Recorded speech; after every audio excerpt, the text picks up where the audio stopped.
बिस्मिल्लाहिर्रहमानिर्रहीम, अस्सलाम वालेकुम। आज हम पढ़ेंगे अबाउट द कॉग्निटिविज़म लर्निंग थ्योरी कि हमारे पास कॉग्निटिविज़म लर्निंग थ्योरी क्या है, इसकी मेन अजम्पशन हमारे पास क्या है। अब कॉग्निटिविज़म लर्निंग थ्योरी में हम कौन सी चीज़ें डिस्कस करते हैं।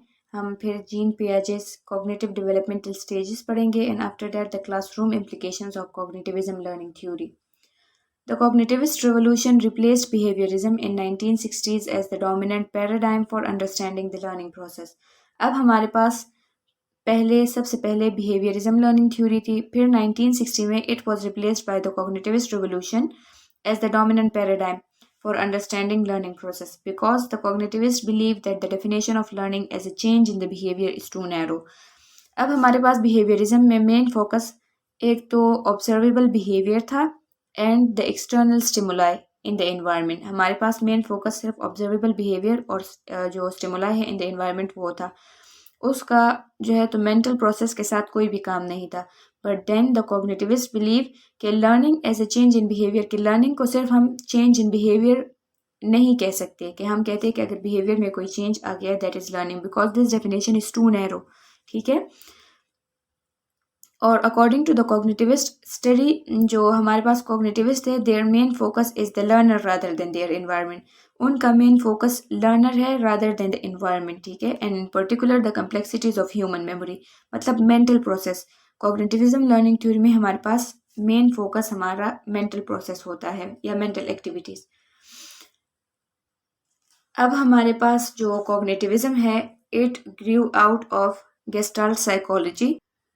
Gestalt psychology is the idea that we make sense of things by seeing a whole rather than the individual parts. For example, आप रास्ते में जा रहे हैं, ठीक है, and you see a bicycle passing by, ठीक है।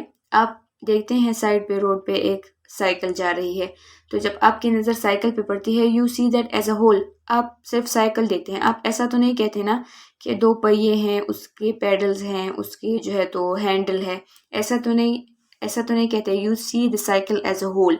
तो अकॉर्डिंग टू गेस्टाल्ट साइकोलॉजी इसका मतलब है that we make sense of the things, कि हम थिंग्स को एज अ होल देते हैं rather than its individual parts, मतलब उसके पार्ट्स नहीं देखते। We see that as a whole, we make sense of things by seeing them as a whole.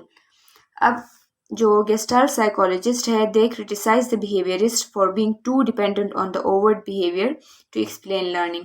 अब उन्होंने कहा, जो गेस्टाल्ट साइकोलॉजिस्ट हैं, कि जो बिहेवियरिस्ट हैं वो बहुत ज़्यादा डिपेंड करते हैं on the overt observable behaviour पे टू एक्सप्लेन लर्निंग, कि मतलब ये बहुत नैरो है, सिर्फ जो ऑब्जर्वेबल बिहेवियर है उस पर डिपेंड नहीं करना चाहिए। ठीक है।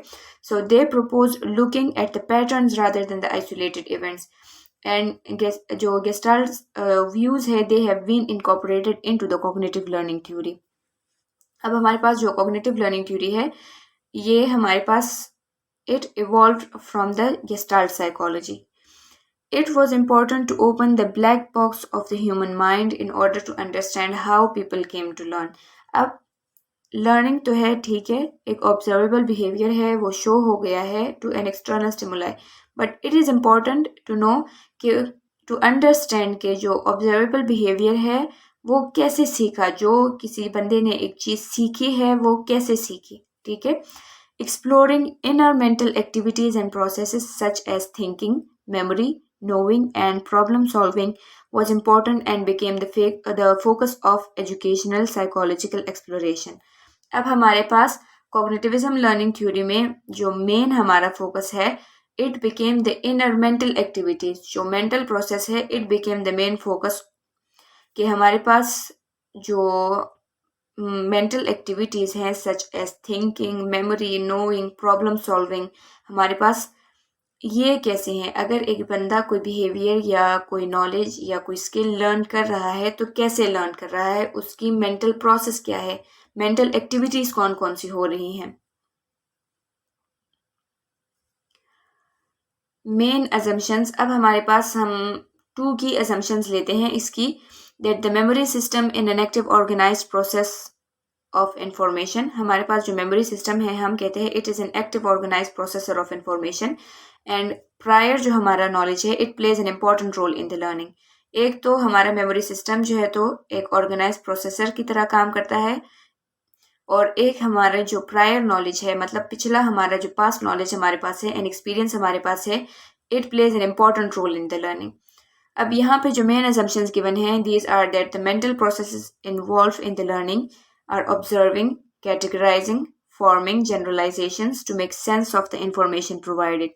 कि हमारी जो मेंटल प्रोसेस है लर्निंग में जो इन्वॉल्व होती है, इट इज़ ऑब्जर्विंग, हम चीज़ों को ऑब्जर्व करते हैं, देखते हैं उसको, कैटेगराइजिंग, फिर डिफरेंट कैटेगरीज में उसको डिवाइड करते हैं, एंड देन फॉर्मिंग जनरलाइजेशन, फिर जनरलाइज करते हैं उसे to make sense of the information provided. ठीक है, कि हम जो इन्फॉर्मेशन हमें प्रोवाइड की है उसको समझ सके, to make sense of it. Learning results from internal mental activity and not from the externally imposed stimuli. कि अब हमारे पास जो लर्निंग है वो किसी एक्सटर्नल स्टिमुलाई के रिजल्ट में हमारे पास नहीं होती learning, it results from the inner mental activity. कि हमारे मतलब माइंड में कुछ प्रोसेसेस होते हैं जिसके रिजल्ट में हम लर्निंग करते हैं, जिसके रिजल्ट में हमारे पास लर्निंग होती है। Active participant in the learning process, using various strategies to process and construct their personal understanding of the content to which they are exposed. अब according to cognitivism learning theory के हमारे पास learner जो होता है he is an active participant in the learning process. वो learning process में एक active participant होता है using various strategies. For example various strategies is observing होगी या थिंकिंग अबाउट द जो चीज़ उसने देखी है उसके बारे में वो थिंक करता है, उस पर रिफ्लेक्ट करता है, ऑब्जर्व करता है उस चीज़ को, to process and construct their personal understanding, ताकि वो उस चीज़ को समझ सके, ठीक है, of the content to which they are expose. कि फॉर एग्जाम्पल एक सर्टन सिचुएशन में वो एक्सपोज हो गया ना, he would think about that, कि उस चीज़ को लर्न करे तो उसको ऑब्जर्व करेगा, थिंक करेगा उसके बारे में, he would use various strategies to understand that. Cognitive theorist जो हमारे पास थे, they look beyond the behavior to consider how human memory works to promote learning, and an understanding of short-term memory and long-term memory is important to the educators influenced by the cognitive learning theory. हमारे पास जो behaviourism था उसका main focus हमारे पास जो observable behaviour था वो था, लेकिन कॉग्निटिव थ्योरीज जो हमारे पास होते हैं they look beyond the behaviour, वो बिहेवियर के पीछे जो मेंटल प्रोसेस हो रहा होता है उसको देखते हैं कि हमारे पास ह्यूमन मेमोरी किस तरह से काम करती है लर्निंग को प्रमोट करने के लिए, और हमारे पास शॉर्ट टर्म मेमोरी क्या होती है, लॉन्ग टर्म मेमोरी क्या होती है, किस तरह से ये काम करती है, मेंटल एक्टिविटीज़ हमारे पास कौन कौन सी होती हैं जिसकी वजह से लर्निंग होती है एक इंसान की। हमारे पास यहाँ पे learner is more important than the environment. हमारे पास मेन फोकस हमारा लर्नर होता है, उसका मेंटल प्रोसेस होता है rather than the environment. Now we have Jean Piaget's जो cognitive developmental stages हैं। He constructed models of child development and learning process. उसने child development और learning process का मॉडल तैयार किया and identified 4 developmental stages and the cognitive processes associated with each of them.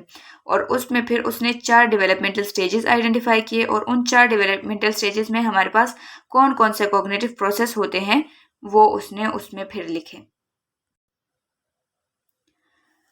अब हमारे पास 4 developmental stages जो हैं वो हैं sensory motor, pre operational, concrete operational and formal operational. The first one is sensory motor, it is from birth to 2 years। हमारे पास time duration इसका birth से लेके 2 years तक होता है। नाउ हेयर जो है जो द लर्नर है ही understand the world through senses and action. अब हमारे पास लर्नर जो होता है वो अपने इर्द गिर्द की दुनिया को समझने की कोशिश करता है थ्रू हिज सेंसेस, ठीक है, मतलब इर्द गिर्द वो देखता है। फॉर एग्जांपल एक बच्चा हो गया, वो अपने इर्द गिर्द देखता है कि उसके इर्द गिर्द कौन कौन सी चीज़ें हैं, ठीक है, उसको देखता है, सुनता है, उसको इस तरह से वो चीज़ें सीखता है। ये हमारे पास सेंसरी मोटर हो गया। Then the pre operational stage is from 2 to 7 years। 2 to 7 years तक हमारे पास प्री ऑपरेशनल स्टेज हो गया। Here the learner understands world through language and mental images।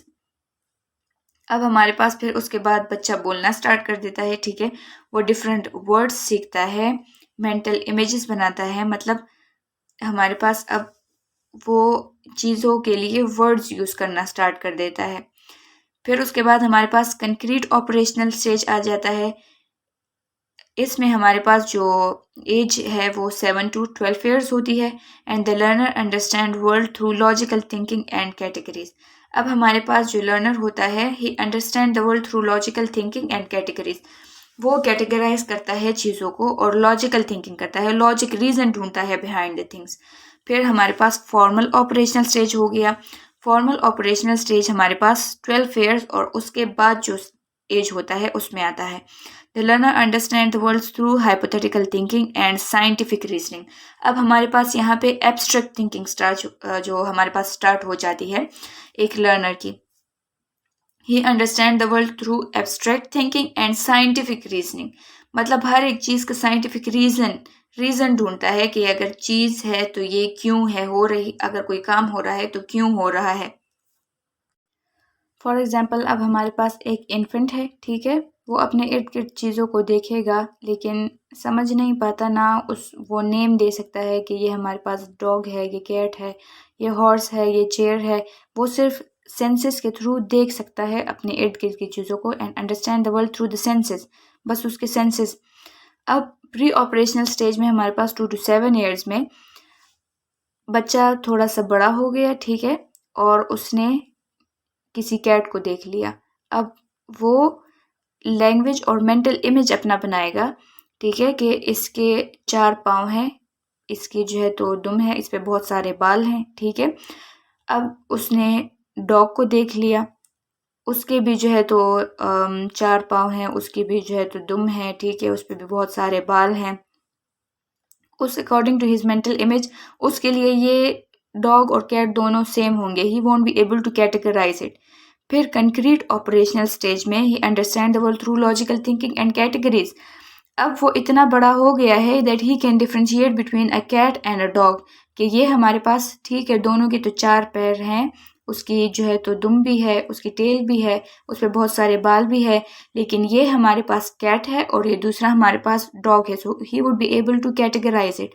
और फिर फॉर्मल ऑपरेशनल स्टेज में वो एब्स्ट्रैक्ट थिंकिंग भी हमारे पास कर सकेगा। मतलब एक तो हमारी कॉन्क्रीट थिंकिंग होती है, जो चीज़ हमारे सामने होती है। फॉर एग्जाम्पल हमारे पास एक ग्लास में पानी ले लें, ठीक है, सो वो चीज़ हमारे सामने है, we would be able to see it, ठीक है, कि हमारे पास ग्लास में पानी है। लेकिन हमारे पास जो एब्स्ट्रैक्ट हमारे पास हम कहते हैं, जो एब्स्ट्रैक्ट थिंकिंग हमारी हो गई या हाइपोथेटिकल थिंकिंग हो गई, कि हमारे पास ग्लास में पानी पड़ा हुआ है, so we would be able to say कि हमारे पास ये ग्लास आधा फुल है आधा खाली है, ठीक है। या हम कहते हैं कि एब्स्ट्रैक्ट हम कहते हैं जब कोई मुहावरा होता है या कोई ईडियम हमारे पास हो जाता है, कोई ईडियम कोई कुछ कह दे, प्रोवर्ब वगैरह कह दे, सो उसका मतलब एग्जैक्टली सेम वर्ड्स की तरह नहीं होता, लेकिन still we are able to understand it.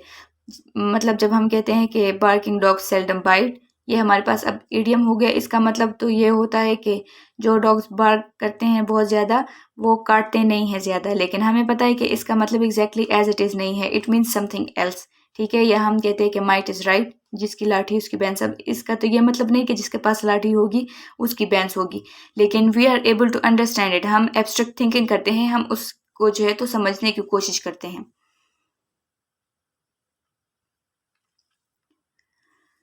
हमारे पास sensory motor understand his environment through the basic senses. Pre operation में फिर तो thoughts are more flexible, memory and imagination begins to play a part in learning, capable of more creativity. Concrete operational may can go beyond the basic information given but still dependent on the concrete materials and examples to support reasoning. And formal operation may abstract reasoning becomes increasingly possible. Classroom implications हमारे पास इसकी हो गई। The cognitivism is prevalent in our classrooms today, using cues, questions and advanced organizers, as well as summarizing, note taking, concept mapping and virtual field trips are all ways that teachers utilize the cognitive learning theory in their classroom. अब हमारे पास इसमें जैसे कि हम cues मतलब हम कहते हैं हिंट्स वगैरह देते हैं, क्वेश्चंस पूछते हैं, एडवांस ऑर्गेनाइजर मतलब समराइज करते हैं किसी चीज़ को, नोट्स लिखते हैं, कॉन्सेप्ट मैपिंग मतलब कॉन्सेप्ट्स हम डिफरेंट लिख लेते हैं, कॉन्सेप्ट मैपिंग हम करते हैं। दीज आर ऑल हमारे पास जो कॉग्निटिव लर्निंग थ्योरीज की इम्प्लीकेशन है that we utilise in our classroom. अब इसमें यू हैव टू रिमेंबर कि कॉग्निटिविज्म जो है हमारे पास कॉग्निटिविज्म लर्निंग थ्योरी के जो मेन असम्पशंस है हमारे पास वो क्या क्या हैं, ठीक है। हमारे पास जीन पियाजे की डेवलपमेंटल स्टेजेस कौन कौन सी हैं, उस डेवलपमेंटल स्टेजेस के नाम आपको याद रखने चाहिए because they are most likely to come in your paper. सही है, एमसीक्यूज में पूछे जा सकते हैं कि जीन पियाजे की डेवलपमेंटल स्टेजेस कौन कौन सी है, उनमें कौन कौन से मतलब प्री ऑपरेशन में हमारे पास कौन सा एज आता है, ठीक है। फॉर्मल ऑपरेशन में कौन सा एज आता है हमारे पास, सेंसरी मोटर में कौन सा एज आता है। You have to remember all of these things. It was all about the cognitivism learning theory.